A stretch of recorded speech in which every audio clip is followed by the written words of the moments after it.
It's a Friday, which means you're probably exhausted. I'm sure you'd have a lot more energy if we gave you some advice to win some money. Well, you're in luck because that's pretty much what we do here on The Sweat, DraftKings nightly fantasy and sports betting show. I am Brendan Glasheen. We break down a 14-game slate in Major League Baseball. DK Live's season-long NFL position rankings are out, so our analysts are bickering at each other naturally. And we've got a ton of guests on the docket, a whole lot more. We're going to begin on the diamond. Here is Alex Jankowski with Steve Buchanan for MLB Chase or Fade. Thanks a lot, Brendan. Steve is here with me to tell us which side of some of tonight's DK Sportsbook bets he falls on in a segment we call Take Your Pick. Number one here, DK Sportsbook has the Cubs and Reds kind of close to a pick'em. You can get minus 113 on Chicago with Yu Darvish or plus 100 on the Reds with Trevor Bauer in his second game with the Reds. So who do you like in this one? Yeah, I got to go with the Cubs in this one here. And the biggest thing has been that Yu Darvish just simply isn't walking guys anymore. The first 2 months of the season, he should 41 walks. Since the beginning of June now, he's brought that number all the way down to 10. And it's really made just such a massive difference in his game here. We've seen a much more efficient Yu Darvish on the mound. I mean, this was somebody that really in the beginning of the season we were targeting against. But now since those walks have come down, really made it tough on opposing hitters. So I like the Cubs here with some pretty good odds here. I get that the Reds are enticing with the plus money here, but I just think Darvish has just really got it going right now. Yeah, I mean, I think we know home runs are going to get hit in this game, right? Probably sure. From both teams, if only because of the ballpark, but obviously the lineups as well. And for me, you know, Trevor Bauer, okay in his first start with Cincinnati, going up against the Atlanta Braves. Chicago, not really playing like the Atlanta Braves right now, but they do have that offense there. And, you know, like you mentioned with Yu Darvish, he's just not allowing a lot of base runners. You know, they have to earn their way onto the base. So, right. You know, with Darvish, yeah, maybe he gives up a home run or two, but he's not walking guys prior to that. So it's going to maybe limit the damage a little bit. Let's go to number two here. The Twins, they're home dogs tonight. Not something we usually see against the Indians. They're plus 130, while Cleveland is at minus 148. So where are you leaning here?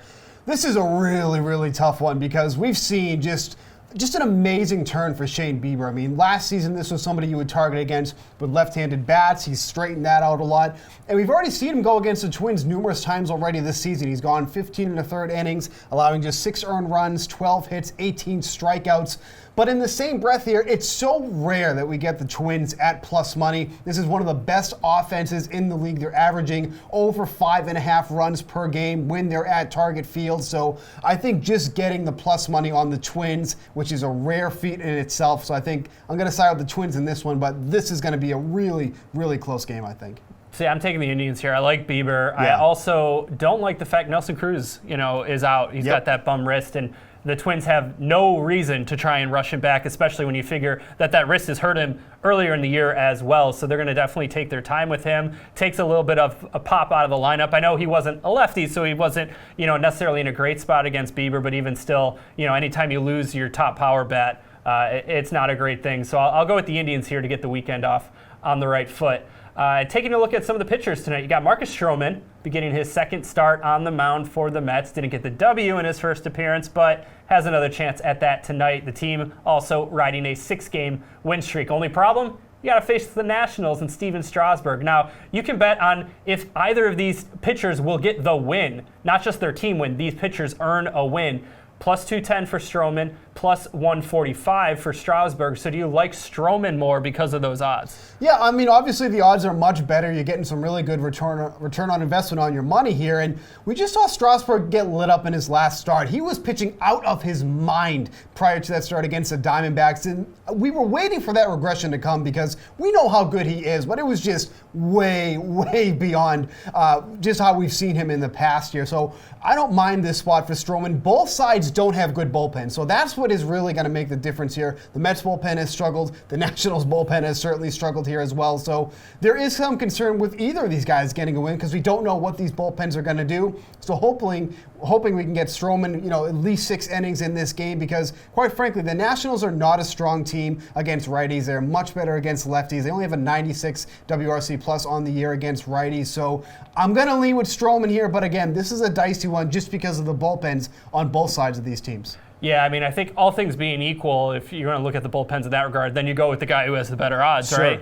And he's at home as well. I don't think it's quite as fair on the Mets to say bullpens are equally as terrible. I mean, the Nationals are kind of rewriting just how bad bullpens can be this year. So I guess in that regard, I guess that's kind of a compliment to the Mets bullpen. Not a huge one, but still a compliment nonetheless. So maybe they can hold out here, get Stroman the W.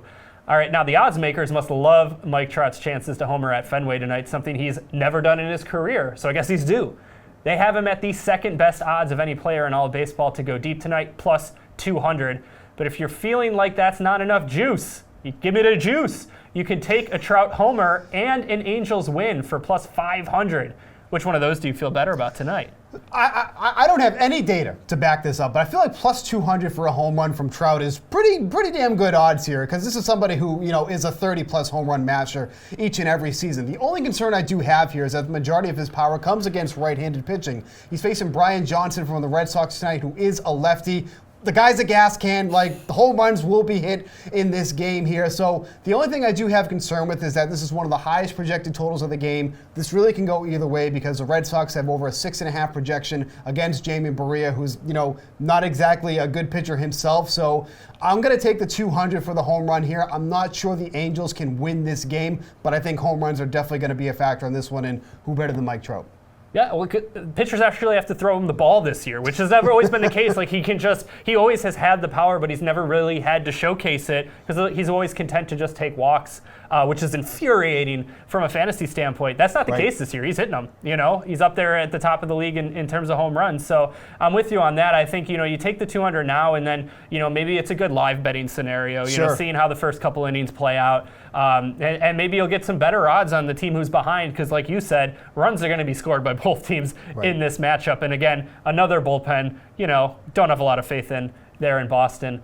All right, so that's going to do it for us here right now. I'm going to toss it back to Brendan Glasheen, who has more on Tiger Woods and his strained oblique. Brendan Glasheen here, and with your DraftKings Fantasy Flash, Tiger Woods withdrew from the Northern Trust Open Friday morning due to a mild oblique strain. It was noted going in, Big Cat was dealing with a stiff back. Woods even said it's best to be smart about it, so his withdrawal isn't all that surprising. And after shooting a 75 in round one, he's decided to play it safe, seek further treatment, and rest. Now, Woods said at the end of July, he was committed to the opening 2 FedEx Cup playoff events, but since his injury has clearly escalated, he's less than 100%, it's too early to tell if Woods is going to participate in the BMW Championship next week. That's taking place at the Medina Country Club, where Tiger has won 2 of his PGA championships, 1999 and 2006. Welcome back to The Sweat. Say hello to Detroit Tigers first baseman Brandon Dixon. He's having a solid second half of the season. He's raked over his last 10 games. 9.6 DraftKings points a game, Brandon. Not sure if you knew. That's pretty solid. I wasn't aware, but I'll take it. Okay. Well, hey, thanks for your time. We're going to circle back. We're going to go back in time for a moment. Your sophomore year at Arizona, and to make you feel old, just like me, that was 7 years ago. Yeah, I know. Tie game, top of the ninth, game 2, College World Series. You, sir, came through for your Wildcats. Go-ahead RBI that ended up being all you guys needed to win the national title. What was that moment like?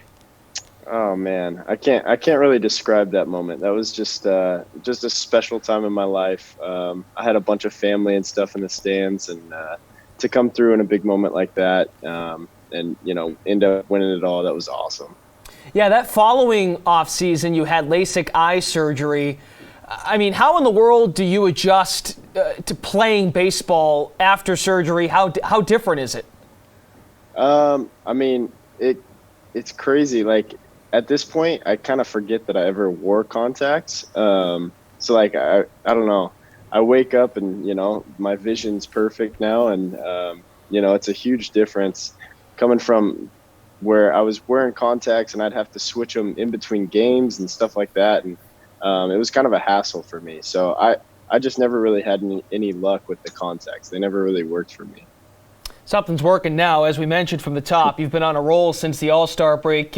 Have you changed anything about your swing, your approach from the break on to now as the second half of the season has got going here? Not really. I think it's kind of just adjustments. I think pitchers started to pitch me a little bit differently because I was hitting some breaking balls and stuff like that. And so you just kind of have to learn and adjust as they kind of change their plans on you, and go out there and try and hit. That's pretty much it. Brandon is the team leader for the Tigers in home runs this season, not Miguel Cabrera. It's you. Do you have a goal in mind for how many you'd like to finish the season with? No, not really. I mean, I started the year in AAA, so my goal was to be on the big league roster. So to say I have a goal of how many home runs I want to hit, that I'd be lying to you. But I mean, for me, I'm just going out here and trying to play hard and see what I can do, and at the end of the year, kind of look back and see what happens. Fair enough. Hey, what's it been like to get to play with one of the greatest hitters in the game, in Miguel Cabrera? Oh, he's the best. I mean, it's a dream come true. He kind of is always messing around, always, pulling pranks and doing different things like that and keeping it light. But you can also, talk baseball with him and just bounce ideas off him. And he's a great guy to have around the clubhouse. Is there one tip or one piece of advice he's given you that sort of resonated with you?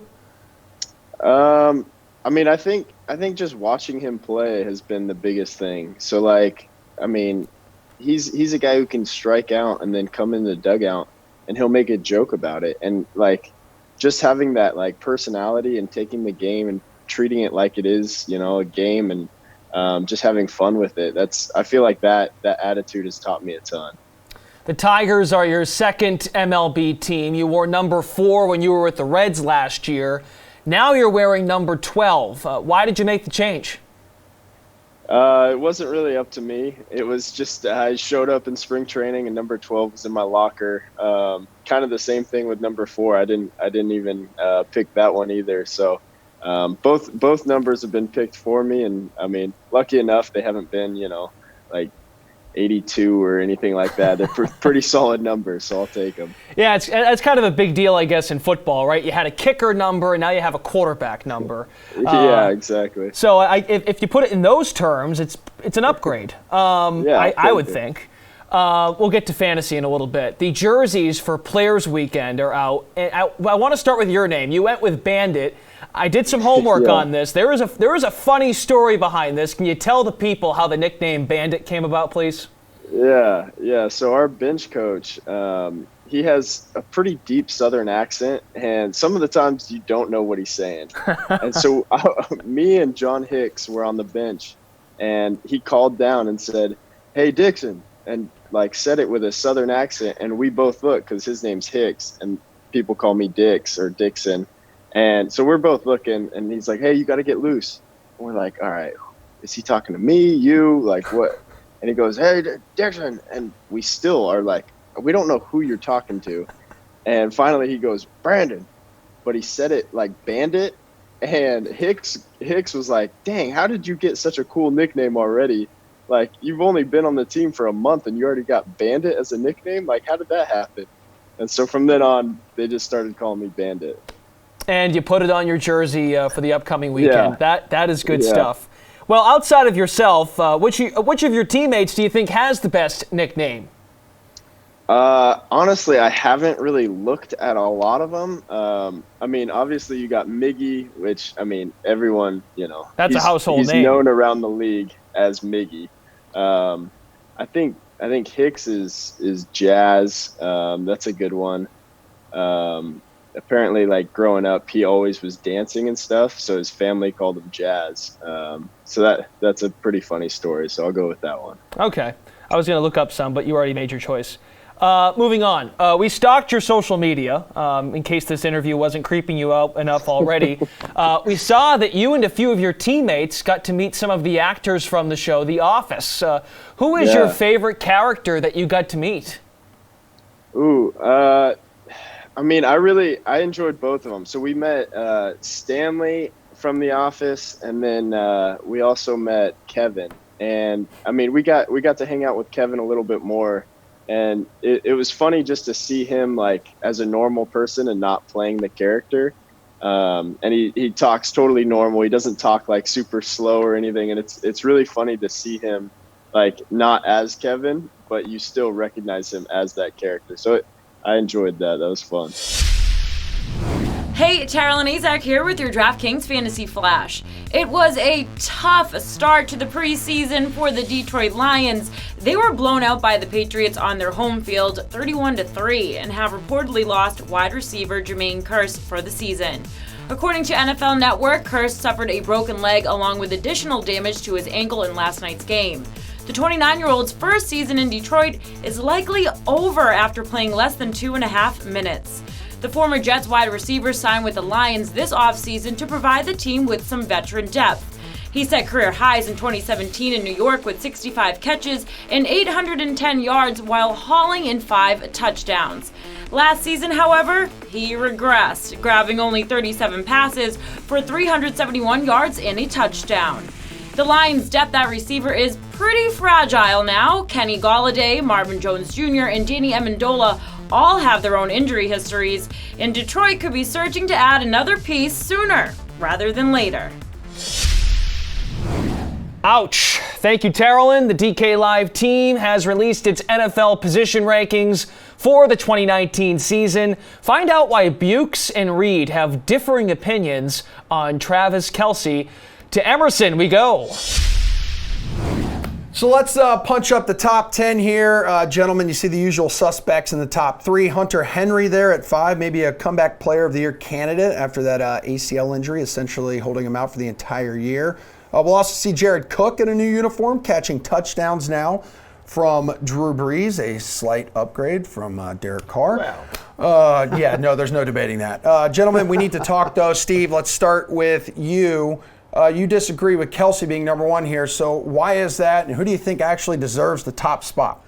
I really like George Kittle in this spot. I mean, we just saw him have the most receiving yards for a tight end, 1,377 last season. And that was with C.J. Beathard and Nick Mullins. Okay, now he's getting a massive upgrade at quarterback. At least we hope. Hopefully he stays healthy with Jimmy Garoppolo. So if he's going to have that type of production with these backup second and third string quarterbacks, now he's got the legit number 1 guy in uniform this upcoming season. I just don't see how that production doesn't continue here. I totally get the mentality with Kelce. He's been one of the most consistent tight ends, for a couple of years now, but I just think Kittle has so much upside, especially with Garoppolo back in the mix. Yes, because we're talking about a guy so good he would have finished as a top 12 wide receiver in both the last 2 seasons. That's regardless of format. Reed, feel free to tell him why he's wrong because you've got Kittle cooking in the 3-hole. Yeah, I mean, Kittle is a great call in the top 3 there. I don't mind that at all. Even in that number 2 spot, maybe if you think Philadelphia and Zach Ertz is not necessarily going to pan out, I think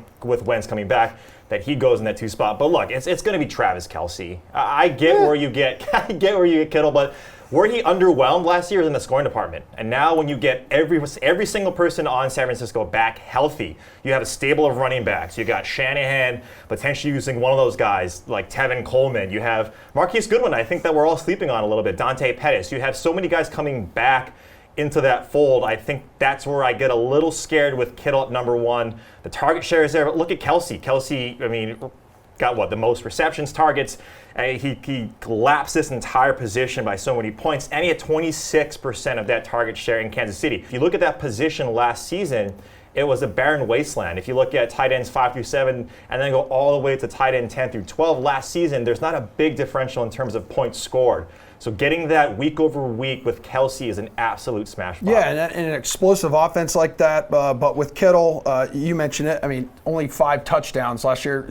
Probably going to be a little more than that, but also 1,377 receiving yards. I mean, it's the most the tight ends ever had in a season. Well, Jimmy G, probably one of the most handsome men in football. I would say so. I would say so. My wife would also We've say only so. seen a few games from Jimmy G. I mean, the Shanahan has yet to put a great season. There's a lot of hype around him, but this is potentially a season where I don't want to say make or break because it's still early, but if you look at what he needs to do, this team, he's got that long contract.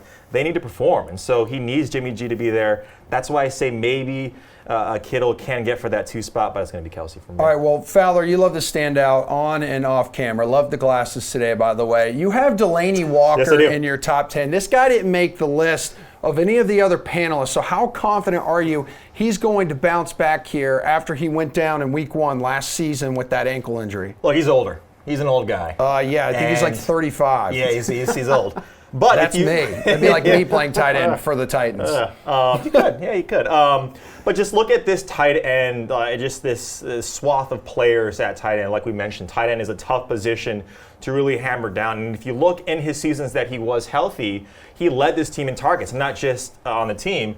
He led the tight end position in targets. And so when you look at those games, he's one of Mariota's favorite targets, One of Mariota's favorites. And I know you bring in Humphreys. I know you bring in a lot of these guys where you say, okay, well, where is that going to go? Where are the targets all going to go? It's going to be to Delaney Walker. We've already seen that before. I get it. I get it that he's older. I get it that he only played a game or so. But now you're looking at the tight end position as a whole. These guys like O.J. Howard, Evan Ingram, even Hunter Henry, they're going not extremely high, they're going higher than usual in drafts. Those ADPs are around rounds 5 to 7. If you're not getting Kelsey, Kittle, or one of these guys, waiting on Delaney Walker and getting him in those double-digit rounds, I think could potentially be a nice spot to differentiate yourself if you want to stay away and then pick up those RB2, RB3s in that range. So you're hoping he kind of returns that 2017 form, as you mentioned, which in 2017, number 6 tight end, non-PPR, number 4 in PPR. But Steve, why are you not drinking the Kool-Aid here? Well, apparently it's not just me. It's the entire rest of this panel that's not drinking it. So, just props to Reed for going solo on this one. But I think there's just a lot of mouths to feed here in this Titans offense. Look, they drafted A.J. Brown. They obviously like him. There's Corey Davis, there's Adam Humphries, like Reed was saying here. And the age thing is a factor too, and he's coming off a major ankle injury. It's not like he's coming back from, he had a couple broken fingers or something, or he broke his nose. Like, this is a major injury that he's coming back from, and the age plays a big factor too as well. If I'm in that top 10 range, I don't see how Walker is making the top 10. Is he close? Absolutely, because look, at the end of the day, once you get past the top 5, top 6 tight ends, it drops off dramatically. So I think he's just right outside the top 10, but I think, you being on an island here, I hope you're having a good time because nobody's coming to save you. It's just going to be you in this squad. But go ahead. You got something to say? I will say this. Please. If top 5, Delaney Walker is not finishing top 5, right? Like, that's a guy like O.J. Howard clearly has better upside, but you're paying that premium. The guy, when he's been healthy, hasn't finished outside the top 12 at that position. So when you look at where you're getting him and this position itself, I think when you look at the guys that are going before him, how much do we believe in Jared Cook? He was the number 1 target because the number 1 receiver on the Raiders was Jordy Nelson. So when you look at, and then just with the he was a go-to for Carr, man. That's security blanket. So now you're looking at where Jared Cook is going, I think, inside the top 10. You're looking at these value spots, and he's not going to be a top 5, but he's not going to be, granted that he stays healthy, he's not going to be outside the top 10 or 12. And that's tight end 1. All right, well, Vance McDonald made number 10 on the overall list here, guys, but neither of you had him in your individual top 10. So why is that, Steve? I get it's going to take probably a lot more touchdowns and more targets here. Well, I can't speak for Reed, but, Delaney Walker wasn't occupying any of those spaces. But the problem with me with Vance McDonald is when you go back and look at, so the Steelers have a lot of targets to distribute now that Antonio Brown is gone. But even when Antonio Brown wasn't on the field, Vance McDonald was only seeing about a 10% target share from all the people that were on the field at the time. So it's not like, I don't see this being like all of a sudden now Vance McDonald's going to get all of these targets now because Antonio Brown is clearly gone out of here, and he wasn't even targeted in the red zone when Antonio Brown was on the field, was off the field as well. So there's a lot of talk about how this is going to be a changing offense, and there has to be. They have so much they have to make up here, but Vance McDonald has that. He has that potential, but I just don't know. Even with Antonio Brown gone, I don't think he's that top 10 guy. And Reed, he's injury prone, 23 games missed, has never been a strong kind of yardage contributor as well. 70-plus receiving yards in just 4 of 73 career games. So I kind of see where you guys are sitting here. Yeah, and then if you look at Ben Roethlisberger, he chucked it like a league-high 600 and close to 600. Doesn't have to compete with Jesse James anymore. No, oh boy. But to that credit, yes, he is going to be that guy. And if we think that the Steelers and Big Ben are going to throw that much and Juju's going to get all of that coverage, then yes, I think this Pittsburgh in general is going to regress a little bit as an offense. I don't think they're going to throw that much. Ben Roethlisberger had 5,000 yards or close to it. We're not going to see that that number or QB3 out of him. So with that being said, I think Vance McDonald, what you like about him is that he was 8th in red zone targets at the position, which is really nice for tight ends. You need to score those touchdowns for tight ends. But when you just look at what you can get at that price range, I mean, taking a chance on like Noah Fant, for instance, in Denver is much more akin. Chris Herndon, a guy that's going to be suspended the first 2 games, he's virtually going to be free. So if you're drafting Vance McDonald, I would potentially use that spot for one of these running backs that if we see the starters get hurt, or if we see in preseason that we always see every year that these running backs get hurt with soft tissue, whatever it may be, you have those running backs to rest your laurels on, as opposed to a Vance McDonald. Thanks, guys. We'll hear more from that trio on running backs momentarily after the guys at the PME talk some UFC. Rodolfo Vieira is 9,100 and minus 230 favorite. Pachota 7,100 and plus 190. What's your take here? Yeah, I don't see how. I really don't see how my boy Rodolfo Vieira loses this fight. He probably just takes down Pachota, and I would think he submits him with relative ease. The confusing thing is that Pachota is probably a much better striker than Rodolfo Vieira, and Pachota is also a black belt. And a good black belt. He's got ADCC experience. He's got a win over Keenan Cornelius way back in the day. Like, the guy can hold his own. And this is not gi grappling. This is no gi grappling. You're going to get sweaty in there. It's an MMA fight.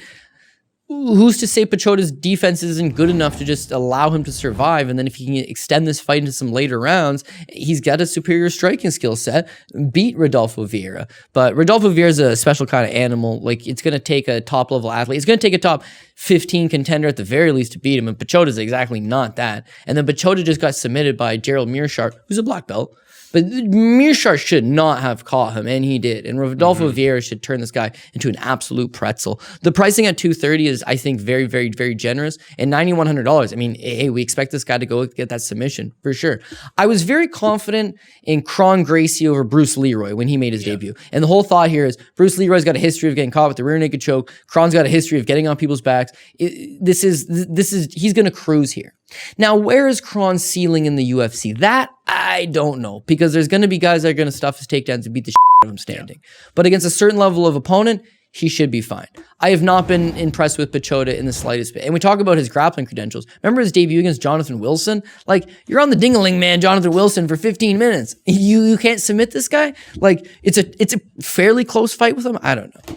If Vieira was one of these guys that was just a BJJ practitioner coming into MMA, you're a little hesitant in how good is this guy going to be. But he's not just a BJJ ace. He's the BJJ ace. He's a guy that's beaten the absolute best guys in the world and is widely regarded as one of the best guys to ever do the damn thing. So we've got to give him a little extra layer of support here. And then the other thing is that he's a little bit proven. He went to Russia, fought for ACB, took on tough Russian Sambo practitioners, and whipped them to the ground and submitted them with relative ease. So, yeah, is he going to get exposed at some point? Could be. He's going to have to fight somebody good, but he's not over the hill. He's not too old. He's not banged up. He's got a large, superior skill set. Unless I'll be wearing a lot of egg on my face, like I don't quite see how Vieira's going to lose this. And because there's so many fights going on between Contender Series on Tuesday, we got PFL on Thursday, you got this card on Saturday, you've got an even bigger UFC pay-per-view coming up after that. Because there's so much going on in the mix, maybe that's why it's sitting at 230, because it should be higher, I believe. Everyone's thinking Saquon Barkley will avoid the sophomore slump, or maybe not. We'll get to that in a second. Christian McCaffrey, by the way, not sure if you've seen pics of him lately. Dude is absolutely jacked and looks like he ate Christian McCaffrey. Le'Veon Bell cracking the top 10 after sitting out last season, now calling the New York Jets his home. By the way, the entire top 30 list on DK Live right now. Garion, you have Zeke Elliott, number one, over Saquon Barkley. So why do you think he'll have a better fantasy season here? Please do explain.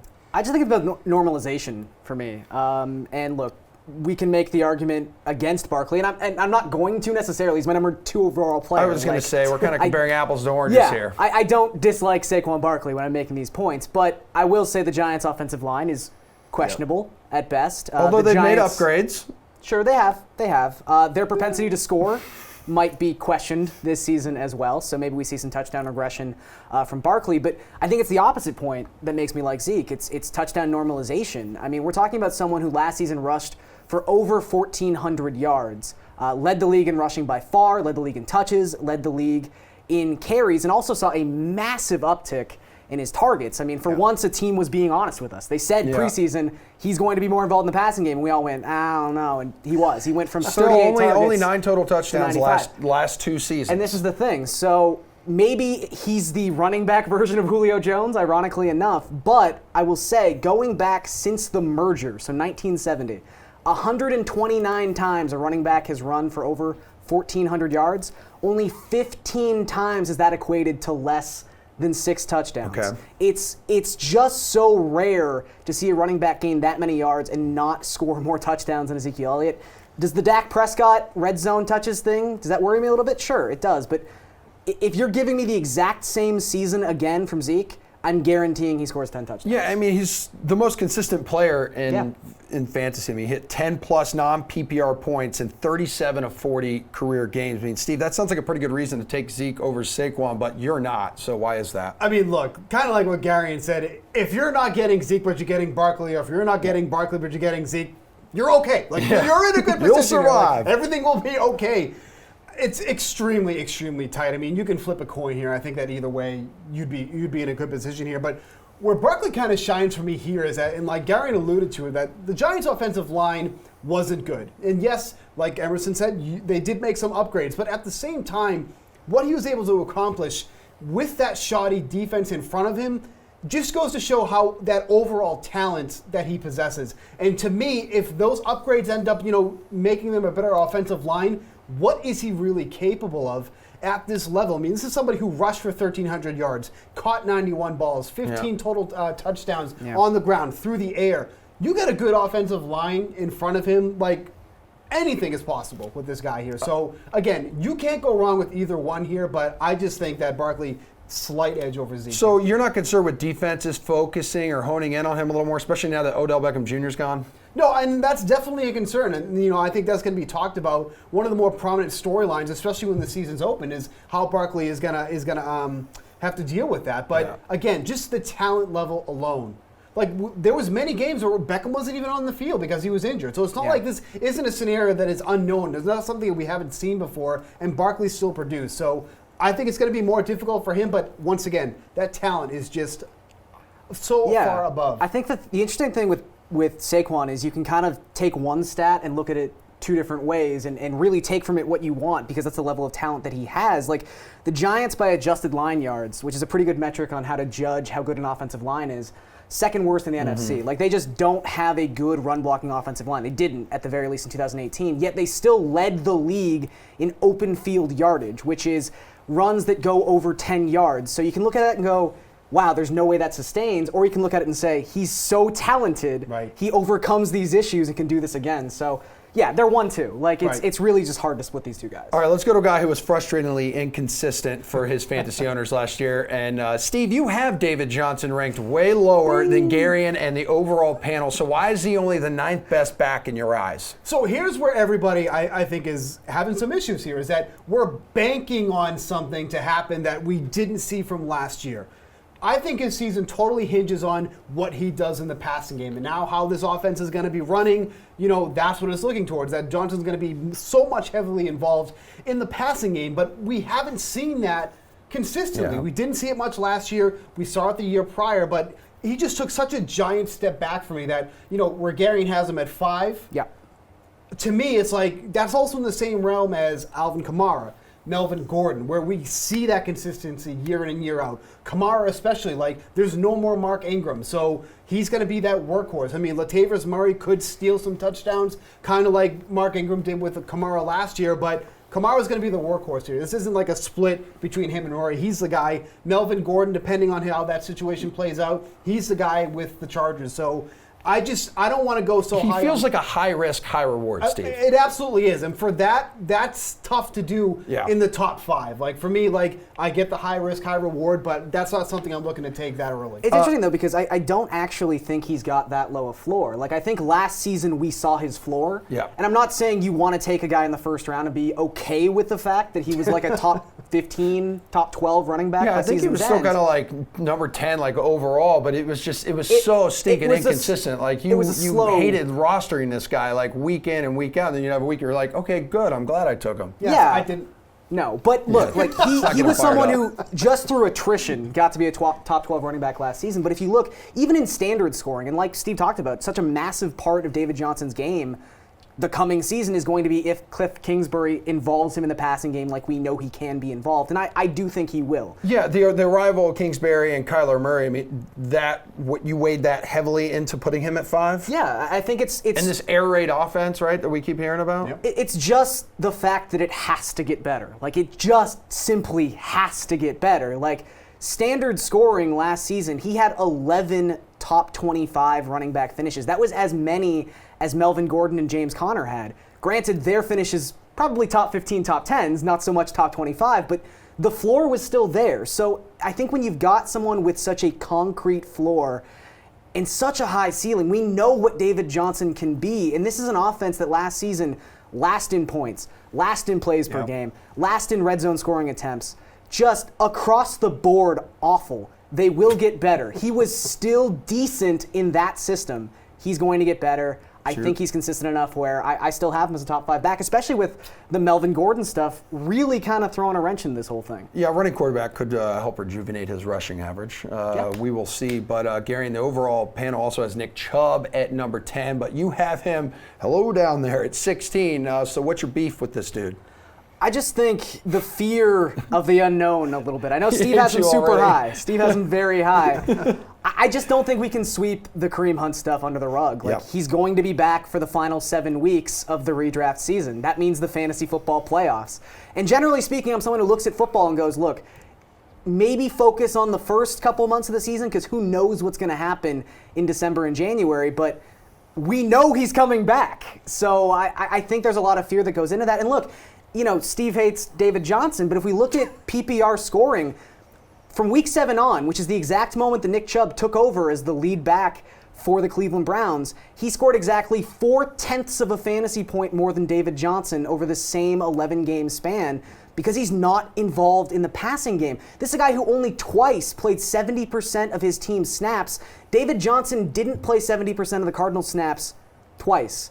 I just think his role in this offense still isn't clearly defined enough for me to have him as a top 10 guy.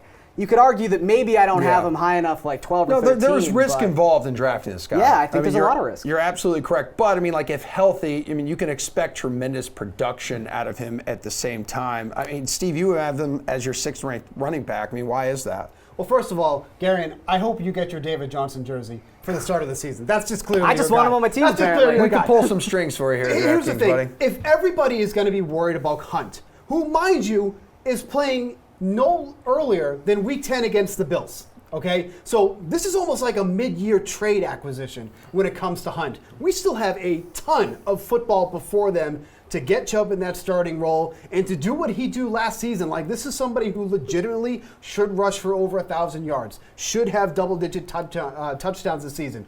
The Browns' offensive line isn't as strong as last year. Part of that was to get Odell Beckham, so they had to sacrifice somewhere to get Beckham on there. But if he's going to get such a bad rap because Hunt's going to come in at some point during the season, late in the season, mind you, I will happily take all that time with Chubb first and then sees what plays out with Hunt, because he could come into this offense. They may not even have to use him as much as heavily as people are saying. Man, they're going to use him. He's not coming back to like week 10, but I'm just saying I think it's pretty obvious he's going to cut into Chubb's production. I mean, Chubb's can get your team off to a hot start here, but it's once Hunt returns, I mean, that obviously hurts his value on draft day. But it wouldn't make sense for Hunt to just walk back in here and they go, here's the keys to the offense, it's yours now. That's not No, but if it's like 5 or 10 touches a game, I mean, that's a significant amount of touches. Again, when we're talking about a running back, one of those touches could be a touchdown, Steve. It could definitely be, but like Chubb again is Chubb is not involved in the passing game. Like, he needs as much volume as he can get, and I start to worry when this becomes a running back by committee. Now, look,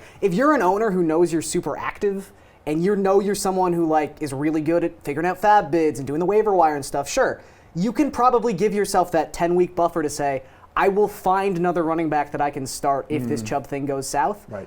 But if you're someone who kind of sits on your hands, like, you got to know yourself as a fantasy football owner. I'm steering clear of Chubb. All right, good stuff, guys. Coming up, Adam Kaufman got a chance to chat with Padres play-by-play man Jesse Agler. You can check that out right after Pierce Dietrich takes us through his picks for the Consumers Energy 400.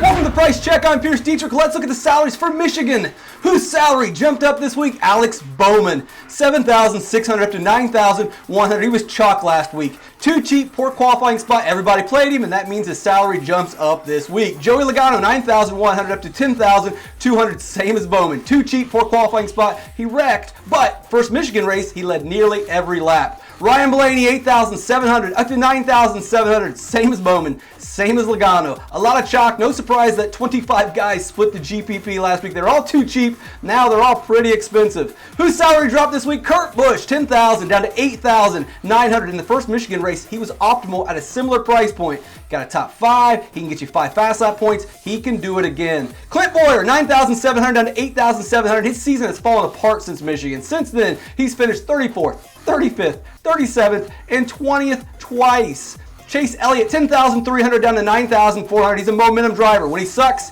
he sucks. But when he gets hot, watch out. Last year at Watkins Glen, he won and went on a heater. Guess what? He won at Watkins Glen last week. Favorite play of the week, Eric Jones, $8,500. Michigan is now a plate race. Give every top-tier driver 5 fast lap points. Why spend $10,000 when you can get an elite performance at $8,500? Kyle Larson, $8,300, same as Jones. He can get a top 5. He's going to get 5 fast lap points. Why spend up for Truex and Busch when you can get it from Kyle Larson? All right, guys, check out the DK playbook for your DFS information and needs. If you have NASCAR questions, hit me up on Twitter at @RaceForThePrize. I'm Pierce Teacher. Catch me on DK Live. Well, we are thrilled to be joined on the Sweat by Padres broadcaster Jesse Agler. What's up, man? How are you? Great. Good to be here. Thanks for having me. Well, I want to go back through your career a little bit because you've been broadcasting for just about 15 years now, I think. This is your 5th in San Diego. Did you always know that you wanted to be the voice of a team? Yeah, I mean, ever since I was probably 7 or 8 years old, I realized this was something I wanted to do. I think I also realized how difficult it was going to be able to do it. So I feel very fortunate. I think every day I try and take a moment to think about how lucky I am to kind of be here where I am. You know, I dreamed of it, didn't necessarily think it would come true, and it has. I'm very fortunate. Well, we know how rare, obviously, the major league opportunities are to come by. There are only so many teams, radio, TV, all of it. But the path that you took as well, I mean, going from overseeing the team's digital and social operations to actually doing its play-by-play, you must constantly be pinching yourself. Yeah, no, I mean, it's neat because I've done a lot of different things over the course of my career. And when I started, I was just a broadcaster. I was just in radio and then got an opportunity with the Miami Dolphins in my hometown back in 2010. Part of that opportunity was hosting a talk show. Part of that opportunity was play-by-play. Part of that opportunity was overseeing digital content. So at that time, when everybody was sort of getting on social media and teams were starting to take it a lot more seriously, I had the opportunity to kind of really learn about it at a very high level. I took that experience with me here to San Diego, always kind of thinking in mind, you know, I'd be able to transition to a full-time broadcast position. And lucky enough, I was able to do that. Well, as you know, we here in Boston know your partner, Don Orsillo, quite well. Red Sox fans still miss him. You can certainly pass that along. I mean, the guy, a walking laugh factory, so I can imagine you guys are constantly cackling in the broadcast booth. Do you have a favorite moment working alongside Don? My favorite moment with Don probably has nothing to do with being on the air. He and I mean, we sit next to each other on the bus. We sit next to each other on the plane. And Giggle Factory, as you said, is pretty much exactly it. We laugh a lot. Mostly because of things he says or does. You know, I feel very fortunate to be around somebody who's as accomplished as he is in this industry. He's a guy I study. He's a guy I learn from. But he's also turned into a great friend. So I know they miss him in Boston. He knows they miss him in Boston, but we're very lucky to have him here in San Diego. I suppose we should actually talk a little bit of baseball. And the Padres have really made some strong roster acquisitions over the past few seasons. There's Eric Hosmer, Manny Machado, calling up, of course, Fernando Tatis Jr. this season. Postseason, probably not in the cards for this year, but do you expect San Diego is going to be a series contender as soon as, I don't know, maybe next year? Yeah, I mean, I think that's the plan. This year, obviously, was kind of another developmental season. As you mentioned, Tatis making the opening day roster, I think, was a surprise to a lot of people on the outside, but he earned that opportunity, and they were more than happy to give it to him. I think that probably accelerated things a little bit in terms of the contention window, because now, all right, the kid is here, and he's establishing himself as a legitimate superstar, and now it's time to take another step forward in 2020. I would imagine it's going to be a pretty busy offseason. You know, they've already kind of publicly said, you know, they have interest in this or that in terms of adding to the roster. But the cool thing about 2019, I think, is we've gotten a real sense of what the core is going to look like moving forward for the Padres, and now an opportunity to add to that core and get super competitive, not just in 2020, but for a lot of years afterward. A lot of people really like Pete Alonso for National League Rookie of the Year. You can understand why. The guy's been a force. But Tatis is making a case. So without being biased, might be difficult, who'd get your vote? I mean, I see Tatis every day, so I see everything he brings. And it would be hard for me to, come at this completely unbiased. I think it's hard to talk about a Rookie of the Year award. Here we are in mid-August. Because a lot is going to happen in the next 6.5, 7 weeks that could go to who wins that award. If the Mets continue on their hot pace and Alonso continues to be a huge part of that, the end of the postseason, I'm sure that's something that could sway a lot of voters. For me, though, it's about looking at all the numbers at the end of the season, traditional numbers, advanced metrics. And right now, Tatis, even having missed 5 weeks with a hamstring injury, is right there with Pete Alonso. So if it continues the way it is, my vote, if I had one, which of course I don't, would be for Fernando. But we'll see what happens in the last couple months here. You're very polished. Who do you think's been the unsung hero of the Padres this season? That's an interesting question. I think a lot of their main guys get a lot of attention. Kirby Yates, the closer, has been absolutely brilliant all season long, but it's hard to call him unsung. He was an all-star this year. People know about Tatis. He's getting a lot of national attention. Manny Machado, certainly. So I think I would go with Joey Lucchesi in the starting rotation. And the reason why is with a lot of young starting pitchers, the Padres have really burned up the bullpen this year. But Lucchesi has kind of been the one guy that every 5 days, he's going to be able to most often get you into the 6th or 7th inning among the starting pitchers. And that saved the bullpen a lot over the course of the season. Something that's really cool, obviously, about, sports in general, but about baseball is that you don't need to be the best player on the field, obviously, to have the best day. And you see it, you go through history. There are so many iconic performances. Takes me, obviously, to San Diego. And earlier this week, Dinelson Lamet had a no-hitter going, but unfortunately his relievers, they couldn't finish the job. The Padres, the only Major League Baseball team to have never thrown a no-hitter, which I'm sure you have to bring up from time to time. How excited were you when he got through the 7th, and what was it like when it was all over in the 8th? It was exciting. I mean, the funny thing is, you mentioned, I think this is my 6th season calling Padre games. And the very first game I did, Andrew Kashner took a no-hitter, I think into the 8th inning against the Tigers in interleague play. Rajai Davis broke it up. I remember that. And even then I realized, the history of the Padres and being this team without a no-hitter. Even in my time here, there have been so many close calls. And the Lamet one the other day is just the most recent. I feel so badly for the franchise and for the fan base that this hasn't happened yet, but it will. And I think the funny thing right now is sort of the way I think about it is, all right, is it a beggars can't be choosers situation? Are we going to be okay with like a combined no-hitter where 4 relievers, get it done with a starter who went 5 innings? Or do we want this to be like a pristine, maybe perfect game from Chris Paddock or somebody like that? I think I have now come into the camp of let's just get it over with. I don't care what it looks like. I don't care if there are 7 walks. I don't care if there are 4 pitchers. I think most fans here would love to see something a little bit more straightforward than that. When you're calling a game and a moment like that is, potentially approaching, like I said, he was 6 outs away at one point. Do you get a little bit nervous on the call? I mean, does it creep into your head that, boy, if we get closer to this, if this actually happens, I don't want to screw this up on my end? Yeah, you have to be aware of the situation. I wouldn't necessarily say I get nervous, but you certainly raise your excitement level, and you want to make sure you're on top of every little detail. There's no moment there in a big game like that or in a big situation like that to look down and miss something or to get lost in a thought. You got to be really locked in, really focused, and make sure that you present to the listener, the viewer, whatever you're doing, the best version of what's happening on the field. Like I said, in sports, you never know day to day what you're going to see. It's one of the exciting things, and it's not always an exciting moment, though. Petco Park earlier this season faced a bee infestation when there was a pretty big swarm near the dugout. Which of the players do you think was the most afraid, and how thankful were you to be hundreds of feet away? Yeah, I didn't mind not being close to that. I'm not sure I know who was the most afraid, but I would go least afraid was probably Austin Hedges, the catcher. He was out there with a Marvel mask on. I forget which character. I apologize. He had a baseball bat. He was like ready to go, at the bees if they came into the dugout, which thankfully they didn't. But you said, we've seen so many weird things like that, this season, and it seems like every year getting ready to play the Rockies here tonight at Petco Park. And the last time we played the Rockies, Father's Day in Denver, and all of a sudden early in the game, foul territory behind first base just started to flood. A water main burst at Coors Field, and all of a sudden it was just water coming up onto the field, and we had a delay there. It's amazing how many things like that happen over the course of the season. Thanks a lot, man. It's been a pleasure. Absolutely, my pleasure. Koff and Agler. Now that would be a fun booth combo. Thanks to those two. All right, time is winding down because we all know you guys have weekend plans.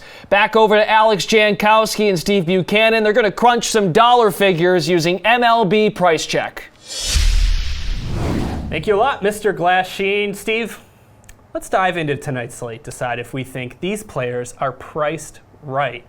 Number 1, Robbie Ray has been solid against the Dodgers this season and has been picking up W's lately. Do you think he's priced right, though, as the 6th most expensive starter? I mean, it is the Dodgers. Yeah, I mean, I think it's a little bit cheap because at least when you look at what he's done against the Dodgers, like, he hasn't dominated them by any means, but he does have 9 strikeouts in each start that he's made against them. Like, that's pretty impressive that 3 starts, same number of strikeouts each time you've played against them. I think that's pretty impressive, but it just goes to show the strikeout upside that Ray has, and this is a Dodgers club that has been susceptible to strikeouts in the past. We've seen what Ray can do against them, so I think being priced as he is, I think he's a little bit cheap, but then you also have to take into factor how many other guys are on this slate, like Walker Buehler, Steven Strasburg, so I get it, but I think take the value on this one here for him being under 10,000. Yeah, I mean, 9,800. The strikeout upside certainly mitigates, the fact he has to go up against the Dodgers. Right. I think a couple of years ago, you would always take lefties against the Dodgers. Like they just could not hit left-handed pitching. They struggle more so against lefties than righties this year, but still at least a middle-of-the-road club. And they got plenty of upside there. But like you said, you're still going to get such a high floor because of his strikeouts. Pretty good spot for him, although I'm not feeling great about him getting the win. Going up against Walker Buehler. Another player to look at, Brad Keller, is going against the lowly Tigers. He's at $8,000. Is that still too much for Brad Keller, or is the matchup just too good? So the funny thing is, the lowly Tigers actually haven't been too lowly lately. I mean, granted, I can't imagine too many of you people are paying attention to them, but they're actually averaging 5.8 runs over their last 5 games. So it's not like this offense has just been totally dead. I'm looking at this slate here, and I see someone like Beeks, who's $400 cheaper, going against the Mariners. That is an offense that has been absolutely dead as of late. They're averaging exactly 2 runs per game over their last 5 games. Beeks has done his best pitching performances away from Tropicana Field. Tonight he's in T-Mobile Park, which is a very pitcher-friendly ballpark, so I'm going to actually go with Beeks in this spot. Not that I'm worried about the Tigers continuing this offensive outburst, but got to give them credit. They're hitting the ball right now. I mean, I would be remiss, though, if we don't mention that Keller's probably going to be spotted about 15 runs because for some reason the Tigers brought in Edwin Jackson and continue, hey man, props to him adding another jersey to the collection, but at this point, his ERA was 12 in the starts that he made for the Blue Jays. Surely he can find someone else off the street. Anyways, great segue, though, because Bo Bichette, speaking of the Blue Jays, Bichette has kind of just been one of the very few bright spots that they've had up in Toronto. He's already got 20 hits in 11 career games, MLB record, 9 straight games with a double. He's 4,600 tonight. Are you still riding him? I mean, look, this is somebody who's averaging 14.4 DraftKings fantasy points over his last 10 games. This is somebody who could easily be over 5,000 tonight. I mean, I don't care how long he's been in the league. If you're hitting the ball like that, your salary is going to jump up. Then they're facing J.A. Happ at home, which has just been a complete disaster for him. The way he pitches is not built for Yankee Stadium. So there's a good chance that he could get hit pretty hard here by the Blue Jays. The Blue Jays are kind of playing for nothing, but at least they can help win you some money tonight in your lineups. And Bichette has just been that guy that, since he's been called up, consistently hitting for power, getting hits across the board. I absolutely love Bichette tonight. I think he can take advantage of Happ and his poor pitching stats at home tonight. Yeah, I mean, it doesn't matter where it is in this game. Like Bichette's, I'll take him in any ballpark to start his career out in Kansas City in a series against the Royals. And, he had that double to hit that record, but he had already homered earlier in that game. It's not like he's just like 1 for 5 with a double and it's kind of fluky like that. Right. He's in a first spot in the lineup, hitting leadoff. So you're getting that. And yeah, I mean, the reason it's still only 4,600 is just because he hasn't been in the league long enough. Right. And the way it takes a little bit of time for DraftKings to kind of keep raising the prices on these guys. So he's still a value. Yeah, still a value at 4,600. Great spot, like you mentioned. So on the flip side of this matchup, DJ LeMahieu continued his tear last night with 3 more hits against the Blue Jays. 4,700, a little bit more expensive. But that is his cheapest price in 4 games. So do you like this number for him? I don't mind the number here, but I look at the second base position. Jose Altuve is somebody I want to be paying up for here. The Astros have one of the highest implied totals of the night at 6.5 against Dylan Bundy and the Orioles bullpen. You got to make sure you remember that too as well. You know, Bundy is someone who can let up a plethora of home runs at any given start. And then if he gets knocked out early, then the Astros can just go ham on the Orioles bullpen, who just can't seem to get anybody out. I could probably hit a double against the Orioles bullpen. I haven't played baseball in many, many years. You can see I'm not very athletic anymore anyways. But I just think the Altuve in this spot against the Orioles, if you're stacking the Astros, Altuve has going to be one of those guys in here. So LeMahieu's in a good spot, but I'd much rather Altuve here. Yeah, any Astros righty with the reverse splits for Bundy there is in a good spot. All right, slate approved pick. Who's your lock for tonight? Yeah, I'm just going to go with the stack here. You got to go with the Astros in this spot. I mean, you can't ignore that 6.5 team total. Just you go pay up here for the Astros and go with it. Yeah, Yuli Gurriel, that's the guy I'll say. There you go. Put in there. All right, that's going to do it for us. Right back to you, Brendan. All right, excellent work, gents. That is going to do it for us tonight. The Sweat is every Monday through Friday, 6 to 7 p.m. Eastern. So we will see you all on Monday. Have a nice weekend.